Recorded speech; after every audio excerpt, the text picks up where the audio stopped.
So we do All right. record the calls, and they'll be available for you on our YouTube channel. So we'll post that link in the chat as well. You can go back and watch. Erica, how many months do we have? Four or five, maybe? Oh, goodness. Months worth of great At content. least. So, At least. so go ahead and tell us what we have going on and coming up. Yeah. Well, like Teresa said, it's a blessing to be with you all from sunny Effingham, Illinois today. And so grateful for this virtual space and this cafe we can meet to talk about the tool of the Enneagram.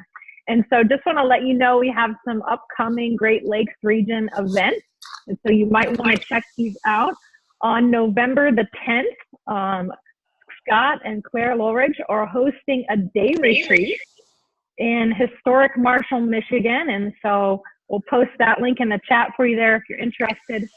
And then also, if you want to take a deeper dive and you're really interested in using the Enneagram as a tool in your practice or with clients to certify or to be certified, to teach others, you can check out the accredited training that's coming up. And so there's a link for that also, and it's at Crossroads Church in Michigan as well. And so check those two out. Also, make sure you mark next month, November 21st. We're excited. We're going to be hosting Deborah Uten, and so that came out in the newsletter. Yeah. So third Wednesday every month at 12 Eastern, we'll be here with you. And so I want to turn it over to our board president, Claire Lowridge, and she's going to introduce our guest today. Thanks, Erica. And hi, everybody. You are looking swell, especially the people who won't let us see your faces. We're longing to see you. Anyway, we're grateful you're here I today. unmuted. I turned my face off because I had to leave the room, and now I don't know how to put it back on. Hey, Diana, we see your face. You look fantastic. Oh, you do? We got you. Okay. Yeah. Okay. Thank you. You're Good welcome. to be here. So today we are welcoming Leslie Hershberger. And Leslie is a consultant, a writer, a master teacher, and a facilitator guiding teams and individuals in the field of human transformation and practical change. It sounds like a tall order, and I love it. It's a tall order. Yeah, well, she's a visionary, and she's one of those mental types on the Enneagram. She's dreaming and bringing those dreams to people and organizations throughout the U.S. and Europe. And she has really a beautiful depth of experience, having worked with people in the narrative tradition, studying the narrative tradition, teaching in the narrative tradition, and welcoming others of us from other schools in ways that are very hospitable, and ways that we're cross-pollinating is really a gift to us. So Leslie is, I think one of the things I fell in love with Leslie is that she teaches on harmony triads. So all of you who know how I teach the Enneagram know that anytime I find somebody who knows more than me, I want to sit alongside them and find out what they can teach me. So Leslie is a gift in so many ways. She is a person who looks at our lives developmentally. And one of the beauties of her presence is she's always watching for what keeps us from love. And so when she discovers that, she can, help you discover how to connect with love. So welcome, Leslie. Thank you for being here with this Great Lakes tribe. Thank you for having me, Claire. And hi, everybody. It's nice to meet you. And I look forward to hearing your questions as Claire and I talk today. And it's funny, Claire was talking about the narrative tradition, and the narrative tradition is so much about hearing your own story and your own experience. And so the more I do this, the more nuanced the Enneagram becomes for me. I did a 5-panel last week that kind of blew me out of the water, and I've done a lot of 5 panels. And some of these people were pretty new. And so it's the beauty of the Enneagram is it presents itself through our own unique lenses, and we can hear the stories. So I'm just really happy to be here and happy to hear from all of you. Thank you, Leslie. And even I'm going to invite all of you to take a look at the chat bar. I wrote a question that I think whether we utilize it here on this day or on another day, I'm just wondering what your desire is today as you come to this group. If you could name your desire. When you decided to join this call and give 50 of your precious minutes to this group of people here, if you could locate what the desire that brought you here, if you could locate that and name it for us, what is it you'd like to receive today? What is it that you're longing for and or just interested in? So if you could name that for us and put it in the chat bar and let us know your type as you do that, that would be beautiful. And I think that Leslie will be talking about desire even as she's looking at our lives developmentally. And she talks about how we grow with life experience. And I want to ask you, Leslie, if you would tell us today, what do you see as the call in our childhood and adolescence? And how does that differ from the call in our lives as we are conscious in our adult journey? Right, right. Well, you know, when you think of our first task of life, and any of you who have children or grandchildren, is to develop an ego structure, and is actually to develop your type. So when people say to me, you know, I want to know my child's type so I can work with their type or something like that, it's premature. It's helpful to know they have a type. And it's helpful to know, like, for instance, I wouldn't be shocked if my grandson ends up being an 8. He's got this huge, massive energy that none of my 3 children had. I have a child who's a 9, a 6, and a 4. And he walks in the room and kind of just fills the room and steps over things. And I didn't have that. And so it's helpful for me to know that I don't have to squash that out, that that's not a problem, but rather he's going to have to learn to work with that big excess of energy. And my work is to see, how does that impact me? All right. So the first task of life is really learning to work with these natural proclivities, learning to recognize that they're there and to actually build them up, to almost strengthen the ego. The psychologist is going to say, you are your ego. You know, the spiritual teacher is going to say, you're not your ego. And so for the second half of life, it's about then letting go. And what I have found so helpful about the developmental work is to, first of all, meet people where they are. And that sounds really cliche, but it's ever so true, to recognize where they are, because we can project where we are onto them. So it's getting curious about where they are. And then recognizing there's a developmental move, that they're going to grow, that when they're at this place, you know, right now. So say you're a 1, for instance, is learning playfulness or something in some way, to allow a lot of expansive room for that, because there's going to be a lot of contraction for a 1 by allowing self-compassion and playfulness. And then there might be another point on their trajectory where they're working with something different. And so what I found in terms of understanding adult development, and there's a lot of layers on that I could talk about, because there is actually ways adult develops, whether it's stages of faith, stages of how they understand the world. It's a lot about understanding their Enneagram style and meeting them right where they are and seeing what's the next edge to work with. Mm-hmm. So the second stage of life is really about opening to, you know, what I would call more spiritual qualities, like compassion, surrender, letting go. The first half of life is actually about building up the ego structure. Mm-hmm. So you're naming stages of faith, and I think in our first conversation, we talked about Janet Hagberg's stages of faith, didn't we? Did we talk about that? Well, I know for me, mine is Janet Hagberg wasn't the focus that I focused on. It was oh my gosh, why is it James Fowler? Fowler. Yeah. That's where I've done all the teaching and all the growing in terms of stages of faith. And as you know, I'm a student of Ken Wilber's Integral Life. And so he looks at moral development, faith development, adult development, kind of stacks it, something called spiral dynamics, which is cultural development. And he finds these kind of common moves that we make. So if the first would be I, me, you know, Leslie. All right, that is an important thing, that I make my way into the world. And then you realize, oh, it's not all about me. And it's now my tribe. It's my people. And so I'm now making my developmental trajectory through my people. Well, then maybe the tribe disappoints us in some way, or the authority figure disappoints us in some way.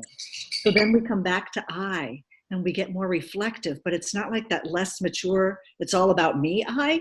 Rather, it's this reflection that allows us to open in some way to, you know, our I, and a wider I.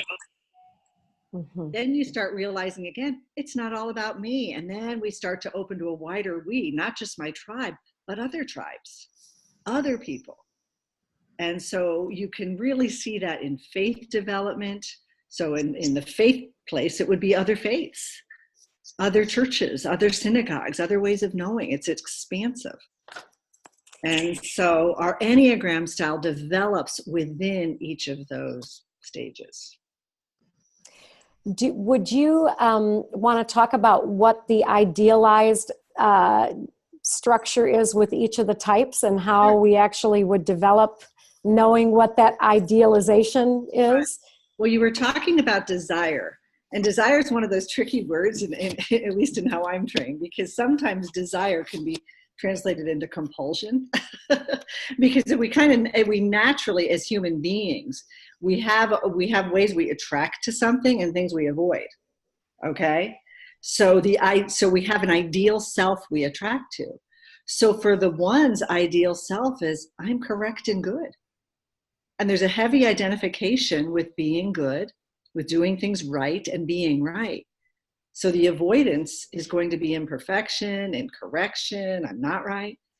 So for the one, and it's really interesting, it's really important for you all to understand, particularly those of you who have had a hard time understanding your type, is you're going to introject or take in your parents' type. So Sue Kozer, you were talking about being a 1. My mom's a 1. So I have a large dose of 1 in me. So I have a strong sense of, an idea about being right, or about doing things the right and correct moral way. I mean, that's heavy in me, but that's not my core idealization that really traps me. And I'll talk about mine in a moment. So for the 2, the idealization is, I am helpful. I'm a giving, loving person. All right. So what's going to get avoided there? Well, the part of me that wants to grab it a little bit for myself, thank you very much, that I'd like something here. And so what's going to get projected onto other people's, oh, they're selfish. Okay, because that avoided part of myself that I'd like something means I have needs. And that goes right into the structure of the pride. All right. And so for the 3, the idealization is, I'm successful. And it's interesting because that success can look different to different people. When I was certifying in California, we had a San Francisco 49er. So success was a star athlete. For somebody else who was a church pastor, success was, having a really large congregation, something like that. That sounds simplistic, but something like that. It could be to the top of the food chain in business. When my daughter did work in El Salvador, there were a couple of 3s, and they would have the largest drives for flood victims, right? Like these really expansive drives. So the idealization is, I'm successful, and the avoidance is failure. And what failure means to one 3 will be different than what failure means to another 3. But the desire is to move towards tasks and goals, which will help me be successful. And for the 4, the idealization is, I'm different, I'm unique, I'm special. And the avoidance is feeling ordinary. Okay, so it's a move towards and then a kind of a move away from. So when we talk about the centers that I'll talk about in a moment, it's really helpful to know that we can work with our idealization and our avoidance with the centers. We can kind of intersect those in our own work. And for the 5s, the idealization is, I'm knowledgeable. If I want to be a person who knows, and the word I don't know is really hard for a 5. And so the avoidance is, and for 5s, a lot of times it's the overwhelm of other people's emotions, of what others might demand out of them, of their time, of their energy. So I'm going to go to my head and be knowledgeable and understand the world in some way, in a deeper way. And for the 6, the idealization is I'm loyal. Loyal to my tribe, to my people. And the avoidance is, vulnerability, rejection, deviance from the group. Okay. And then for the 7s, the idealization is I'm okay. And I have to be okay. And I get really, really anxious if I'm not okay. And so for the 7, I'm going to mentalize these plans, pleasure, and possibility, because if I'm not okay in the present moment and I don't have any kind of capacity to stay in the present moment, I'm going to idealize, oh, I'm okay. And you're okay. Are you okay? Because I need to make you okay, Claire. Teresa, are you okay? Got to make sure all of you are okay so I feel less anxious. And that's my type structure. And the avoidance is boredom, of pain. And what pain means to different 7s are different things. And for the 8, the idealization is I am strong and powerful. And the avoidance is vulnerability. All right, so I'm going to armor up, and I'll talk about that when I talk about the centers. And then for the 9, the idealization is I'm comfortable and peaceful. And understand these idealizations are so deeply embedded in our cells. Mm-hmm. So for a 9, it's physical. That need to be comfortable is physical. It's not like they're trying to be difficult, or any of us are trying to be difficult. There is a somatic, physical way our type carries itself in the body. And so for a 9, their work is to, can you build spiritual capacity to be in the present moment when you're uncomfortable, or if conflict is in the room.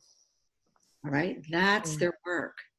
And so that's why I think the body work is so important, because we live in these bodies. And Claire, when you and I talked at lunch that day, I said, I know you're a pastor in the Christian tradition. The Christian tradition is a tradition that says the divine incarnates. And we're the most uncomfortable with our bodies. We can be the most distant from our bodies. And so what I've so appreciated about 3-centered work and somatic work with the learning community, where I do a lot of my work, is that there's a lot of attention to somatic training, somatic experiencing, and body work, because our type houses itself in the body. So when we feel anxious, we have a place to go. We have resources. Mm-hmm. Mm-hmm.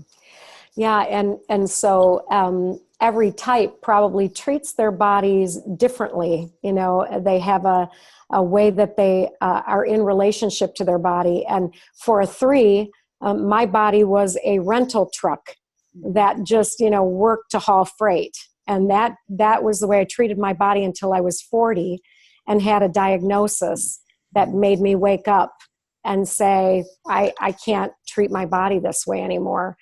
And I'm wondering if even in the centers, understanding our centers, if it could help us know our path and its pitfalls.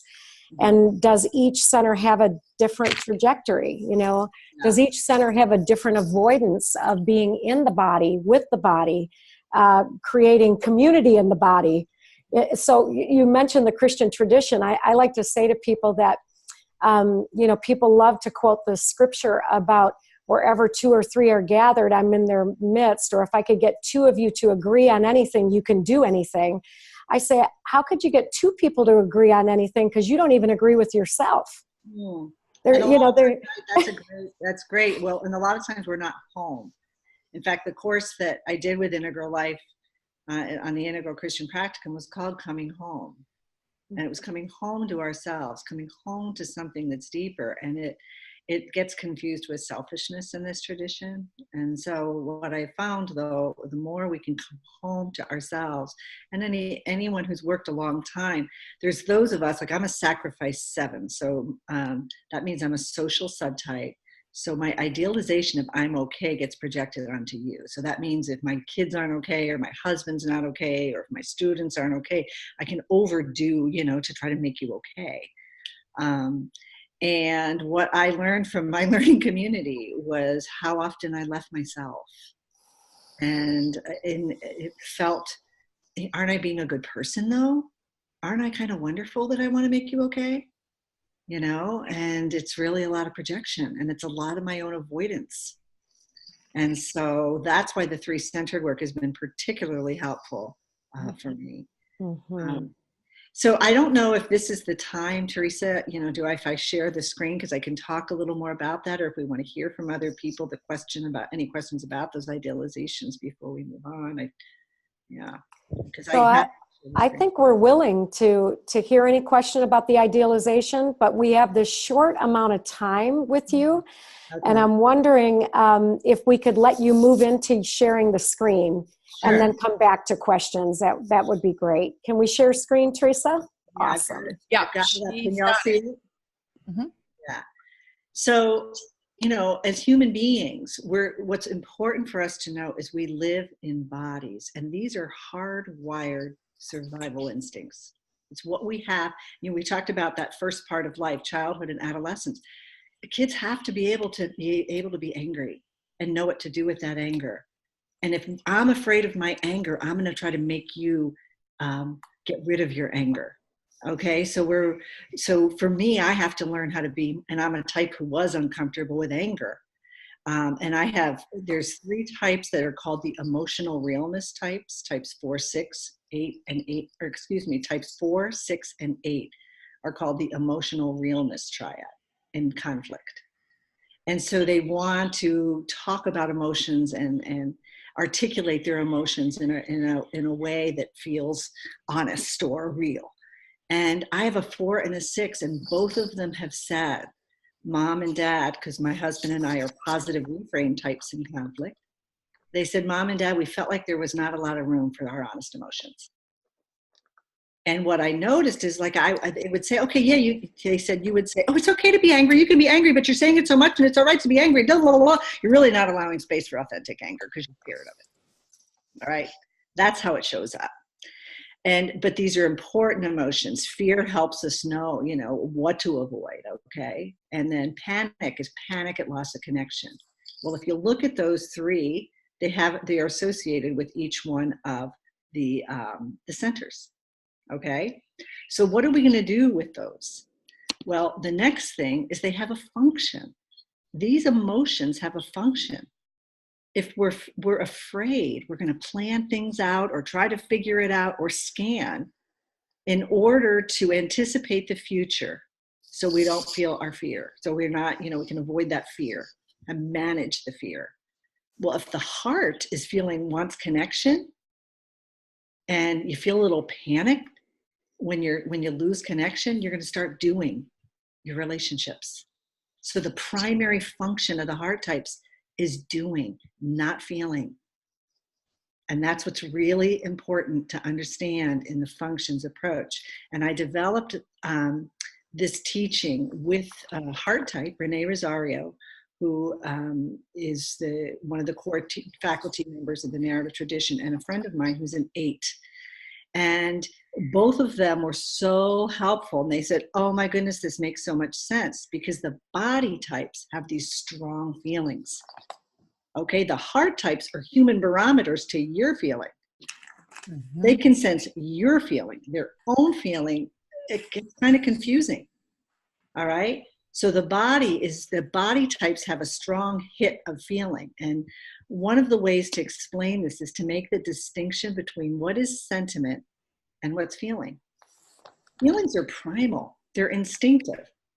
When my daughter corrected my 18-month-old grandson, he looked at her and went, "Argh!" And then he rolled on the ground. And it was almost like his body felt his anger. He rolled on the ground and then it was out and he went off and he played with blocks. He didn't go say, try to look cute, he's 18 months. He's in this prime of his feelings. It rises from within. It's genuine. Now, as he might get to be 3 years old, he might bring a little flower or he might do something. That's sentiment in order to get the connection. It's constructed. It's a response. It's kind of staged. I'm going to kind of smile at you to get that connection. That's sentiment. There's also the authentic smile. And I remember, this is so funny. My husband's a body type. My youngest is a heart type. And he would always say, in the pictures, she's like doing this like fakey feeling smile. And I'd say, well, she's posing for the pic. Well, why is she posing? Body types want this kind of authentic smile. It was so interesting. for me to see. I would think, why does that bother him, you know? And then when he went on vacation with her one time and he was with just her, he got the authentic feeling. And he's like, because then that's authentic connection. Mm-hmm. So there's a way heart types do connection, and there's a way it's an authentic connection. And it's authentic when they can be present to themselves. Does that make sense? Oh, it makes sense. Absolutely. And all the heart types, would you like to say amen? Amen. So I'll talk a little bit about this. Like if we go to the body, the core emotion's anger, and the function is these feelings, the sensations. They feel it in their body, and so they feel intense emotional responses, usually before they're in their conscious awareness. And the feelings feel so big. They what do? Well, they'll numb it, and they're not consciously saying, "I feel strongly, I'm going to numb it." They just numb. And the second half of life work is, I'm becoming aware that I numb, or I get defensive, or I get, for ones, I get kind of rigid and contained. And for eights, I power up and get big. And this second one, I can't tell you how helpful this was in understanding my 9 husband and daughter. My less comfortable emotions, if I'm a body type, are converted to anger. Like, so if I feel like, I remember with my husband and my daughter, somebody made fun of my daughter, and the things he was saying about this little 4-year-old kid up the street, it's anger, because he felt he felt the hurt, and that felt too vulnerable. So I'm going to convert it to anger. Anger feels more comfortable. Now, what happens for body types is they forget those big emotional issues from the past. They get buried, because if you're numbing it, you're powering up against it, there's a way it's almost, that's why this is called the self-forgetting triad. It kind of gets forgotten. And then suddenly they'll be watching a movie or have an experience, and they have this surprising emotional reaction, and they'll say to me, I don't know why I felt that happened 20 years ago. Or why did this one woman annoy me like she did? And it might be a leftover thing that wasn't processed from 15 years ago. So it's residue from the past. The other thing to understand about these body types is their energy is reserved for things that are important. If they think it's stupid, they're going to discount it. And I think it's kind of funny, because I teach a lot in corporate settings. And whenever I say this about body types, sometimes, and some of them love the Enneagram, and some of them are like, come on, we have stuff to do. We don't need to do Enneagram stuff. And they'll start laughing when I say this, because it's like, it's stupid, I discounted it, done. Now, the questions for body types are, who's in control? Who's got the power? Who am I? Who am I in all of this? Are people going to take me over? And it's primal for body types. You can feel the control of, don't boss me around, don't tell me what to do. And the recurring emotion is anger. And so what's the need? I need a sense of my own body, my own boundaries. If I'm a body type, I need to know where I stand and where you stand. And I can sense if you're trying to manipulate me. I can sense if you're trying to take me over. I can feel it. I can smell it. This helps me not feel weak. If I know where you are and how you're trying to control me, I don't feel weak. And so it's kind of, life is like this constant struggle. And when Renee and Claire and I were doing the research on this, we came across the work of Suzanne Zurcher. And she was one of the first teachers I heard here in Cincinnati. She was a nun, a Benedictine. And one of the things I love that she wrote in her book is it's not an easy matter for 8, 9s, and 1s to give up their territory.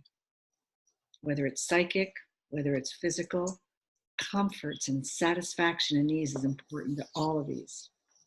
And this was funny, when my daughter first moved back from El Salvador, they lived with us for a few months. So her husband's an 8, my daughter's a 9, my husband's a 9. I think Alejandro's an 8.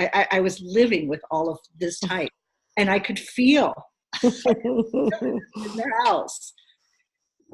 As they start working on themselves, though, they can start becoming more trusting of others, and they can really respond to each other's. They'll always be aware of their individual parameters, but they're not going to need to merge as much with those they love or build barriers. because there's this constant sense I'm going to be controlled. So what's their work? Well, to notice their strong feelings and how they get stuck in them. Make space for them. I don't ever say to types, don't feel your feelings, or let's work on getting your feelings out, or your goal is to get, to not feel so strongly, body types. No, you got to make compassionate space for them first. You got to drop inside, just start to notice, where does that anger house itself in my body? Is my jaw tight? Does my neck feel stiff?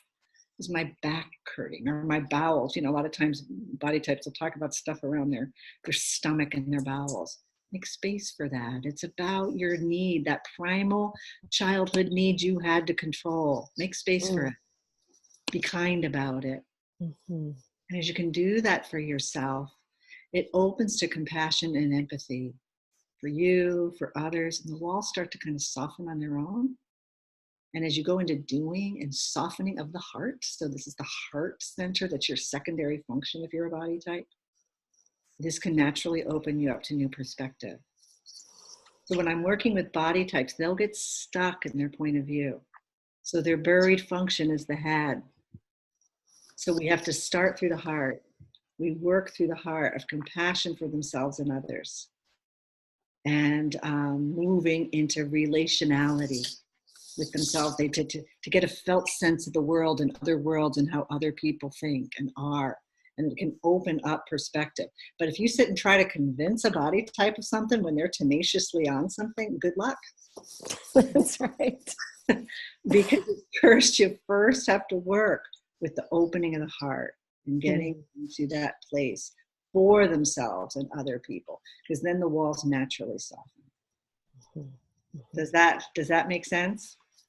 Yeah, and I think one of the things that you talk about, Leslie, is opening the heart, and that opening the heart happens through community, whether it's a panel discussion or the sharing of story.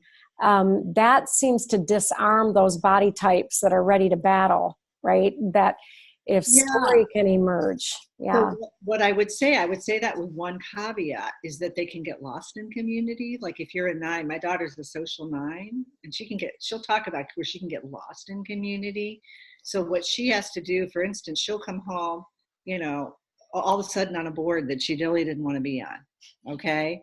So she almost has to come home first, say her no, or she can't say the no there. She might say, I'll let you know. Right. And get home and come home to herself. Come inside, feel like into her own, and some empathy for her own time limitations. And then when she shows up in community, she's not resentful.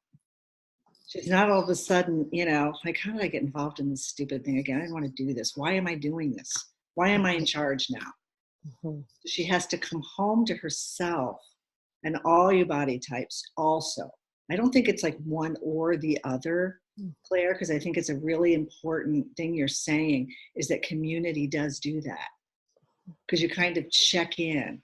But it's because body types are self-forgetting, they can get lost they can lose themselves in community, and then start acting in ways that are less conscious. So it's a both and. It's this constant move of recognizing that I'm here too, and where does me and this community, I have to show up fully here too.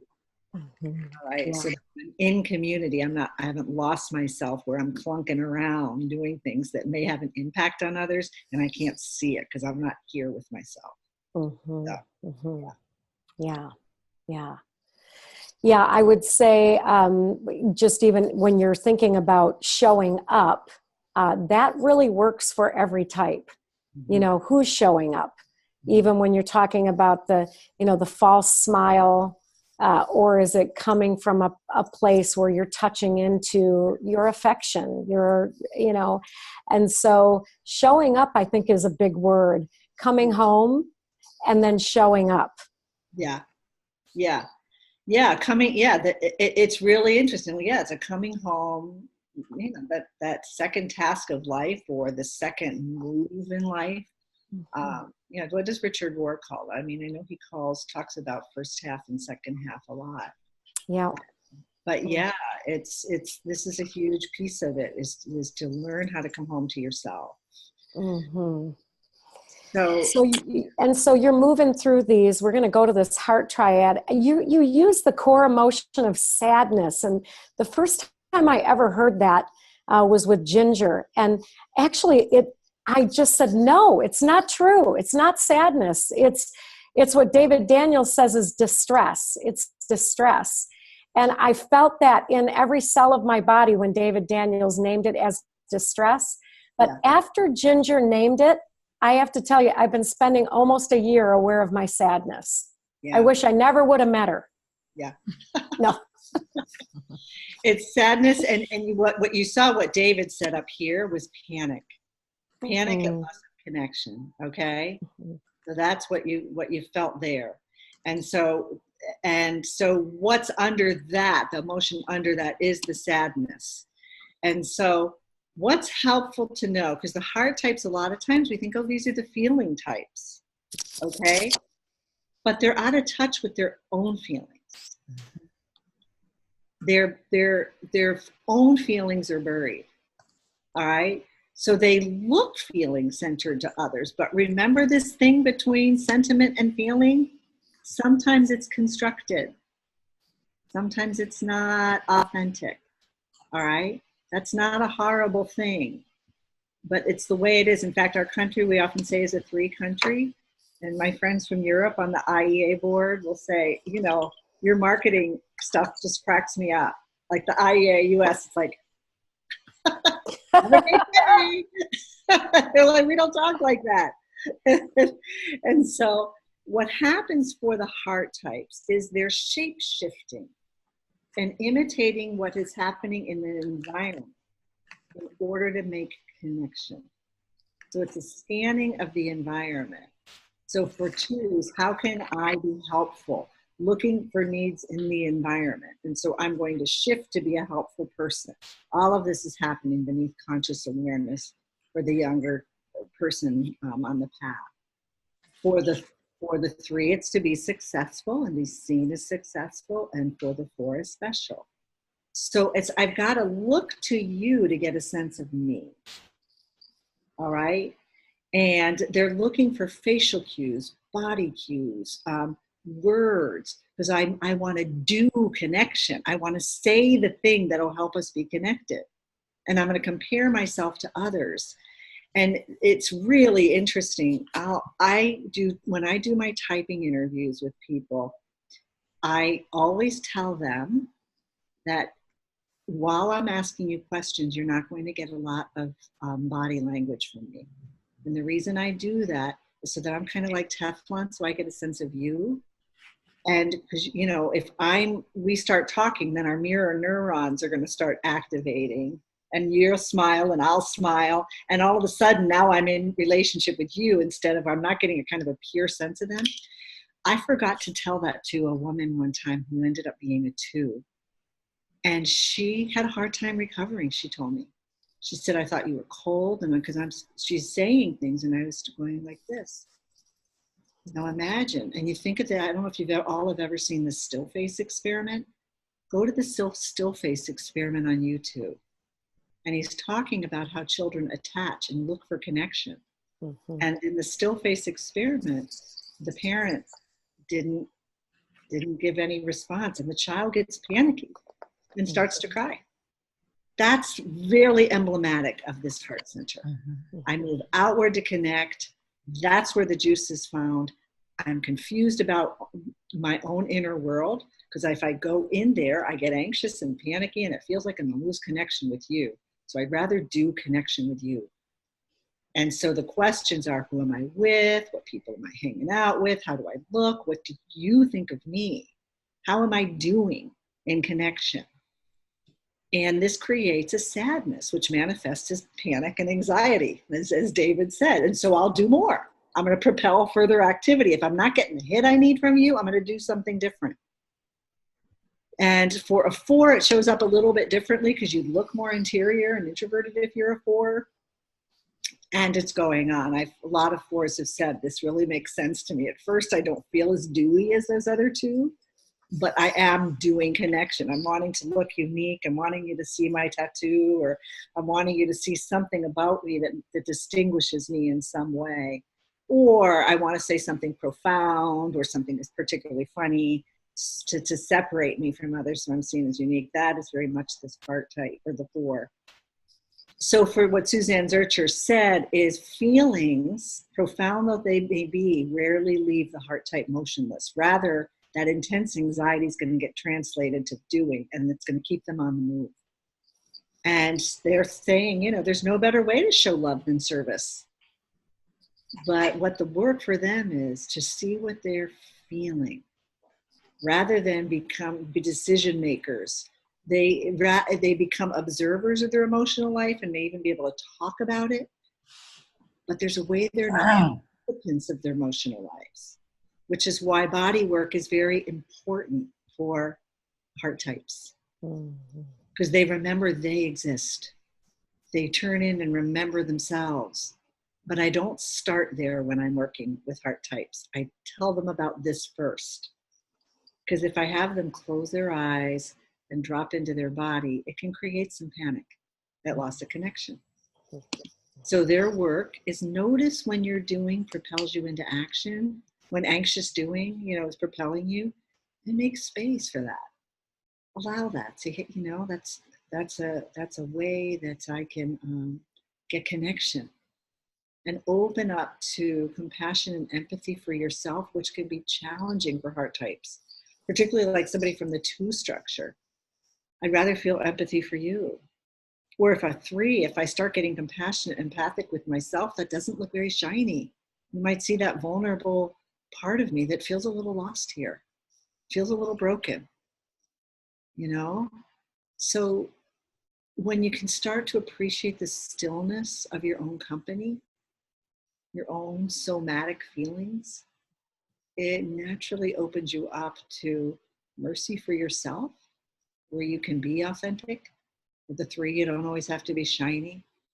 For the 4, you can be kind of ordinary. For the 2, you're allowed to practice some self-care and be by yourself. That's the work of the heart center. So the dominant function is doing, the secondary function is perceiving, and their buried function is their own feelings. Okay, does that make sense? Absolutely. And I could say so much, but we got to get to the head. Okay, let's get to your head, guys. All right. So for you, the core emotion is fear, and your dominant function is perceiving. And so if you're feeling a little fearful in the world, let's collect and sort a lot of data.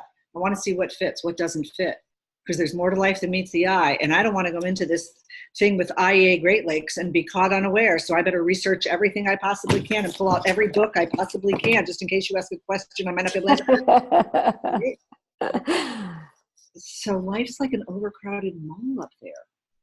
There's so much to take in. And it's this kind of sponge-like mind filling with information. And I can remember saying to my husband one time, "Oh, I wish you could be up in your head." And he goes, "Up in my head." And he goes, "Dear God, that sounds exhausting."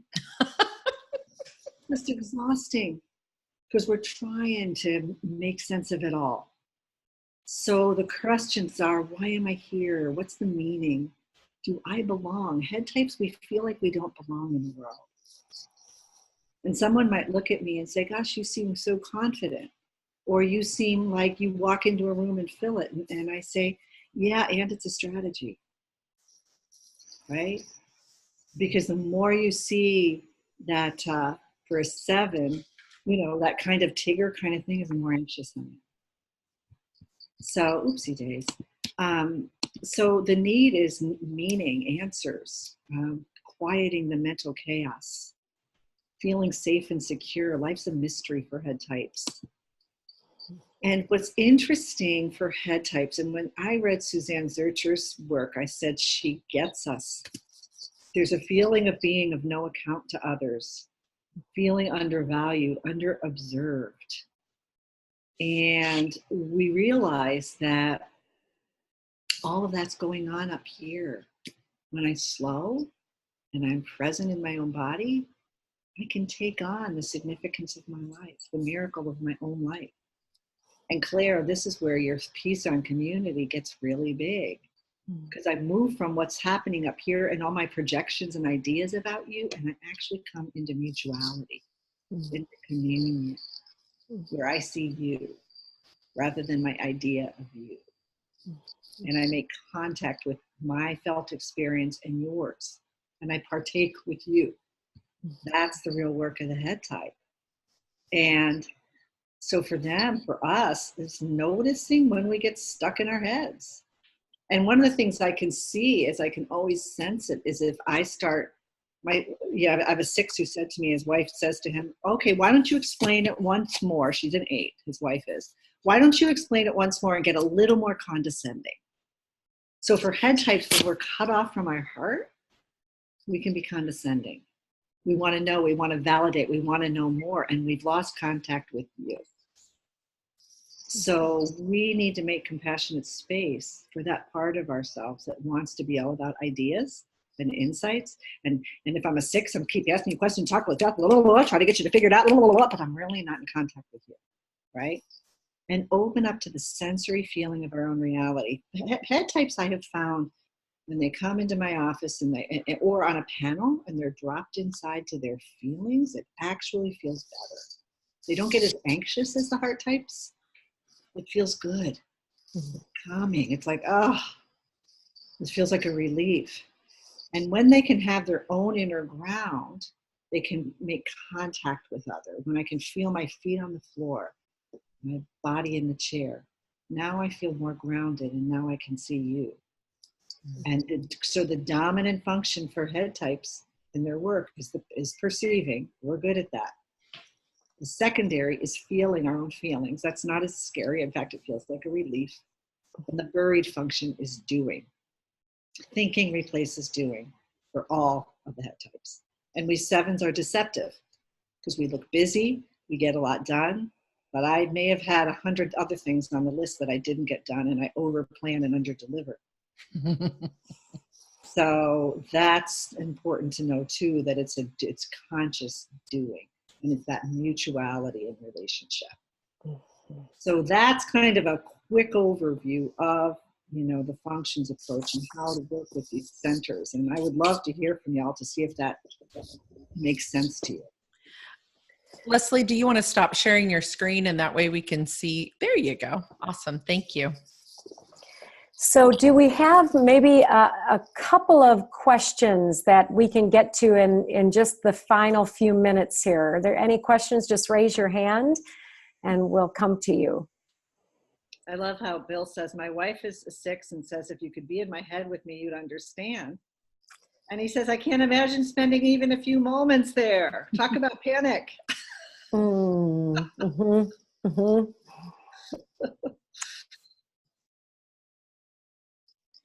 She often starts a conversation in her head and then in the middle of it expresses what she's been thinking about, and I have no context of what the hell she's talking about. So yeah, talk about anxiousness. That creates a lot of anxiousness for a 2.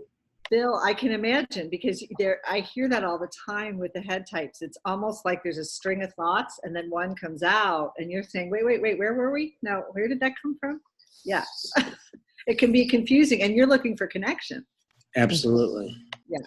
Leslie, I have a question. Can you say more about when you were talking in the body center and you said their secondary center is their heart? Can you say more about how you see those 3 centers, like a primary, secondary, more about that motion or flow? Sure. So I love that question because, and this is, as y'all know, I'm in the narrative tradition, so asking people a lot. So when one of the people who developed this with me was an 8. And she said, I have to come back to that empathic place in me.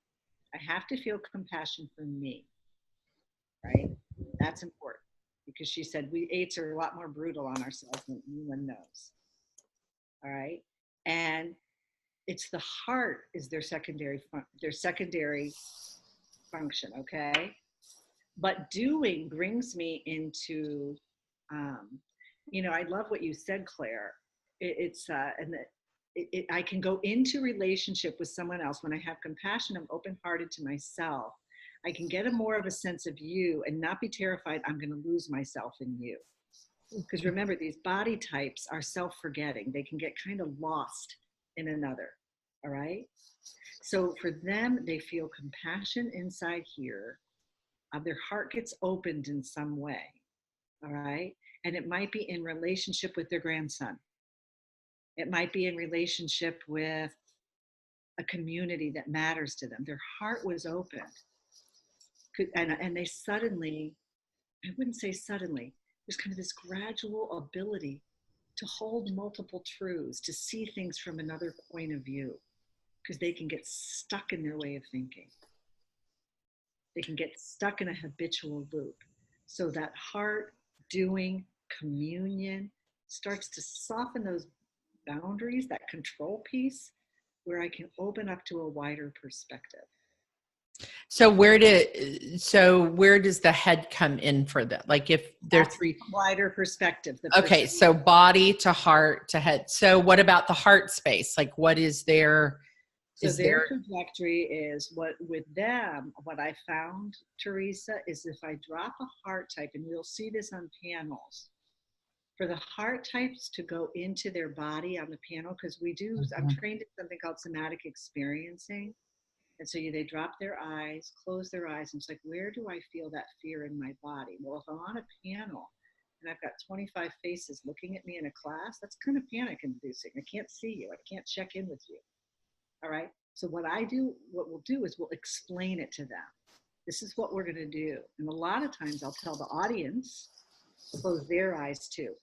So the heart type doesn't feel scared or stared at, or, drop in your cells so they don't feel the overwhelm of a whole, group of 50 people looking at you, right? In session, it might be an explanation of it, and we might talk it through and get the cognitive understanding of it, and then say, hey, are you ready to want to try this? For threes, I know you were three, sometimes we'll take a walk together. And that in session, we'll actually walk. Now, obviously, I can't do that with Skype clients, but if they're in my office, a lot of times we'll move. And I'll walk side by side so they can't see me and check in with me, and they can have a felt sense of their own experience. But I'm explaining what we're doing, and it gets them, it kind of is a soft move into their own experience. So I might say, notice as we walk, notice how you feel. And as you look at the trees, as you look at the sky, there's nothing to do. Just take it in, appreciate it. So I'm using kind of a cognitive, I use poetry a lot. And it's an understanding. Can you be with yourself? Kind of a soft land into their own felt experience. So where would the head go then to finish them all out?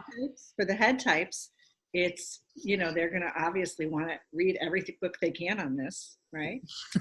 And so for them, the work is when they feel anxious in the head is to get them grounded in their body. So I may have them close their eyes.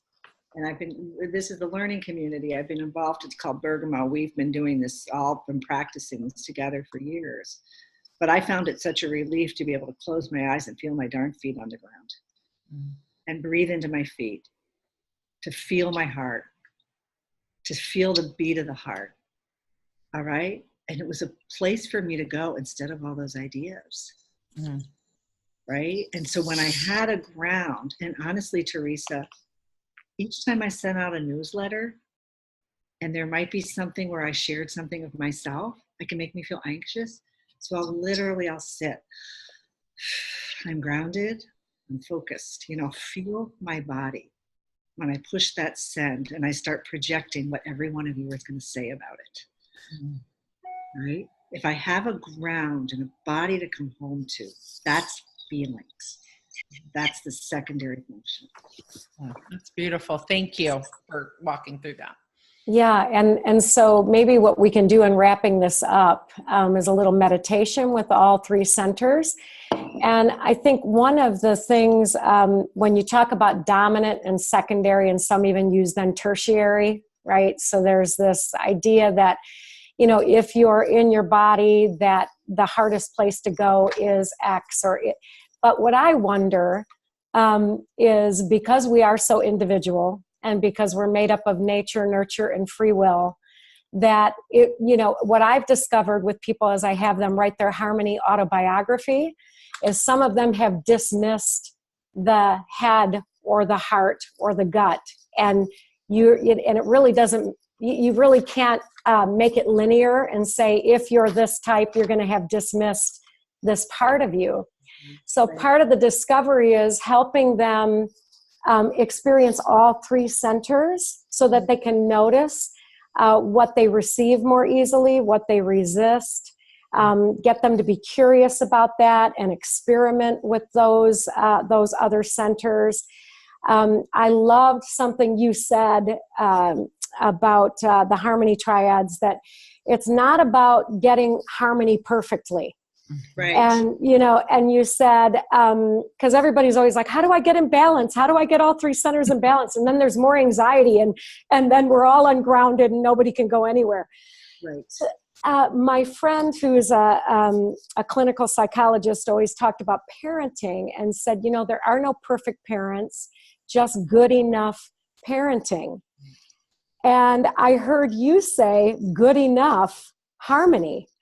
Or maybe I just heard it in my own head. But no, you didn't hear it in your head. It's something I feel we've talked about that, where please don't take this system that, just this way of working that I share with you and make the assumption, right? Because body types will tell you, hey, I need body work too. I can be as self-forgetting about my own body as just because I'm a body type doesn't mean, or heart type. We take in our families, we take in our culture, we interject all of that. It's all a part of our own personal biography. So I love what you said about, it's about being curious, and understanding where our tendencies lie. Mm-hmm. So I'm going to practice the way we typically close with a meditation. And it's going to be simple. And so if when I go into the silence, Leslie, you would like to finish it in some way that feels appropriate, feel free. And if silence feels appropriate, that would be wonderfully received as well. Okay. So I'm just going to invite everyone to ground themselves and maybe take your shoes off if that helps. Get comfortable in your body. Sitting awake, but comfortably. Maybe you have to lay on your back and put your feet up on the seat. But giving yourself space to be here in this moment. And this beautiful gift of breathing that we've all been given from the womb. This ever-present gift of remembering that we are alive, that we're receiving what we cannot do for ourselves with oxygen, and we're breathing out and offering our carbon dioxide for the good of the world. And this simple act of being present together, breathing,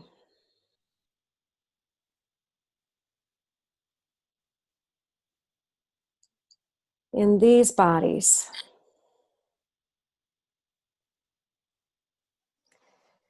These bodies that from the soles of our feet to the crown of our head carry memory in every cell.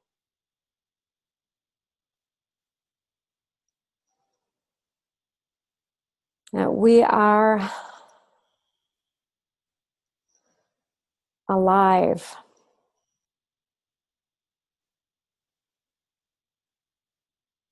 And in this moment of breathing from the soles of our feet to the crown of our head, we can notice that we are reverently and wonderfully made.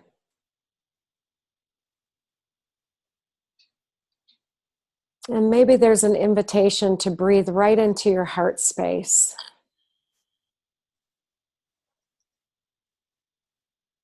And even giving yourself more space as you notice your heart.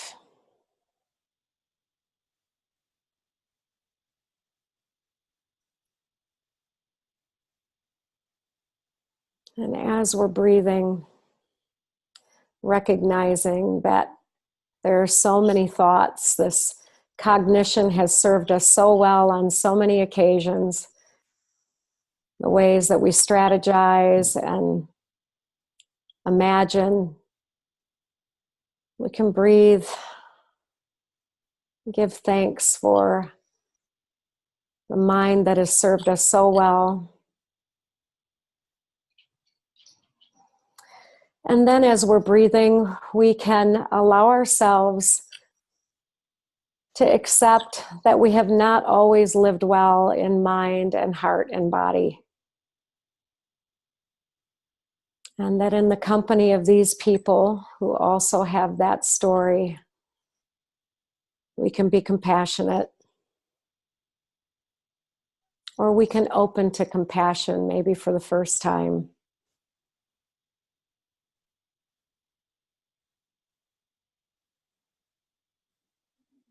And in the silence, we just wonder how open and receptive we are to what we've dismissed or undernourished.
And as soon as you feel ready to come back to this group and open your eyes. And I offer you the idea that this is maybe not the beginning for you, but if we have a beginner's mind, we can learn something new from this day and this moment with Leslie. And we're so grateful that you came to us, Leslie, and we're grateful that you have a website. And that we can find you on YouTube, and that we can communicate with you in ways that we feel invited in the future. And so thank you so much. Thank you for having me. It was a pleasure. And I will share the slides. Okay, so just. Oh, wonderful. Thank you. Wow. Let's hear it for generosity. Yes. Awesome. And so we'll look forward to where you are in the future, Leslie, and seeing how we can connect. And lesliehershberger.com. Check out the site. That will give you more opportunity. And take a look at the Great Lakes notes on the sidebar. We have Deborah Uten next month, which is fantastic. We have a retreat with the Enneagram and Desire here in Marshall, Michigan in November. And we have a training and certification in January in the Harmony Triads, and just so many offerings. God bless you guys. Have a wonderful day of harmony. Good enough harmony. Thank you, everyone. Mark your calendars for the third Wednesday. Block that out. We love having you here. The community just continues to grow every month. So thank you all. Have a great day. Thank you all. Thank you.